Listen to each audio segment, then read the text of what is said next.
said he was gonna do, focus on the criminals and stuff like that, and then there's people that are not criminals that are also going. Um, it, so maybe just a more tailored approach to the whole thing. We interviewed 13 Hispanic swing state Trump voters, 11 of whom approve of his performance overall, and 10 of whom specifically approve of his actions on immigration. I approve of it because we had for the last 4 years, we've had millions and millions of people that have crossed the border illegally. We've had people that appear on the FBI wanted list that have crossed the border. Gotaways have gone crazy. So you have to do something in order to do something. And he's only got 4 years to do it. You got to remember that. He's got to take big steps, and that's what he's doing. Seems to me that he's just following the laws on the books. If there are those politicians that don't like what he's doing, change the laws.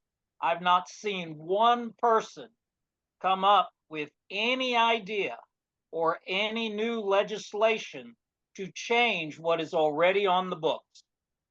I approve because first, I think he had to start somewhere. We had nowhere before, and he started somewhere. He tried to focus on criminals, people that were either sex trafficking, people trafficking, or were murderers or rapists. I approve of reducing both legal and illegal immigration because I believe it's in our national interest, both economically and political.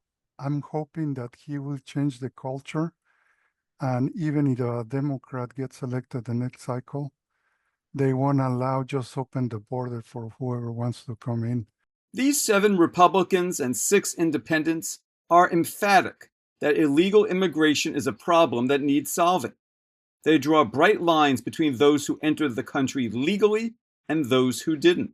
It is brought up in conversation, like my parents and stuff like that. And the only thing that's really said is, well, what do you expect? If you came here illegally, you done something illegal, expect the consequences. They had to go through the whole process and everything else.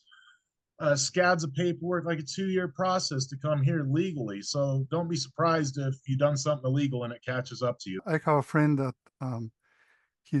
her brother just got her green card after waiting 16 years. So, how unfair is it that Biden let some people in and yet he had to wait online and just got it 16 years ago? Most respondents are willing to take aggressive steps to deport those who broke the law when they entered illegally. They are unanimous that criminals who are undocumented should be deported first. That said, they don't paint everyone here illegally with the same brush. They'd like the Trump administration to better prioritize who's getting deported.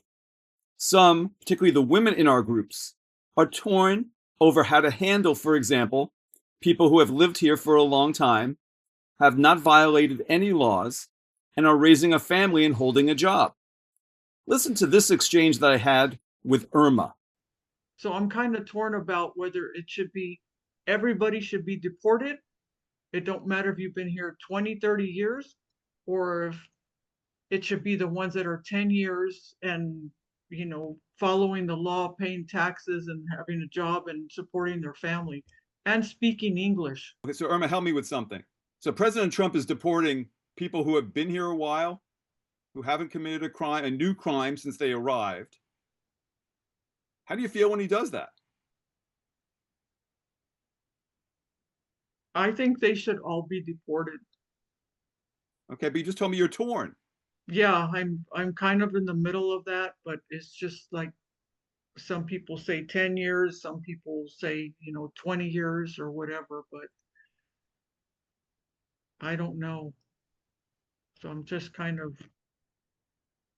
think they should just all be deported, and the ones that were working here, paying taxes and whatever, they might be able to get at the top of the list to come back if they haven't broken the law. And then there's Maria and Rosalind. If they're paying their taxes and they have tried to file the paperwork, sometimes it takes, not all people, it takes them 1 or 2 years. Sometimes it takes them 10 years. Sometimes it takes them, 15 years to get the paperwork processed. But they're still here They're thankful for being here. They have now American kids. They're giving back to society in any way possible, and they haven't committed any crime, even in their country or here. We should put them on the bottom of the list. I don't want people to come here illegally, but if they've been here for 30 years, my heart goes out to them that they've established a life here. If they came in the last year, that's not a very long time to say, oh, I haven't committed a crime in a year since the crime I committed coming to the country. So if somebody came in the last 4 years around then I'm less sympathetic to those families that may have come here a long time ago and have been, prosperous and helpful in the country and have lived their life crime-free and are here truly just to make a better life for their family. So that's where it's a hard question for me. But if you want a hard answer, you came here illegally, that technically is breaking the law. And I don't want people doing that. I want them to come through the proper channels. These respondents do not think that President Trump is pursuing deportations more aggressively than his predecessors did. This is not the first time any president has sent back immigrants. And they make it seem like Trump is the first one and, oh, he's the devil because he's doing it. So it's just how people are just uninformed and just, again, they want to hate on Trump and not really see the realistics of Democrats were doing it. Obama did it. Clinton did it. They all did it. But now it's just the first time everyone's discussing it. I just think social media has taken it to the 10th level. I mean, one thing is that Obama deported between 3 and 5 million, and I don't recall ever being these protests or anything. So the question is, why do we have them now? And is the news media in a way kind of fanning the flames to all of this discontent? Given what you just heard, it should not be surprising that only 4 respondents reported that there's a climate of fear in their local Hispanic communities. Here's what the 4 told us.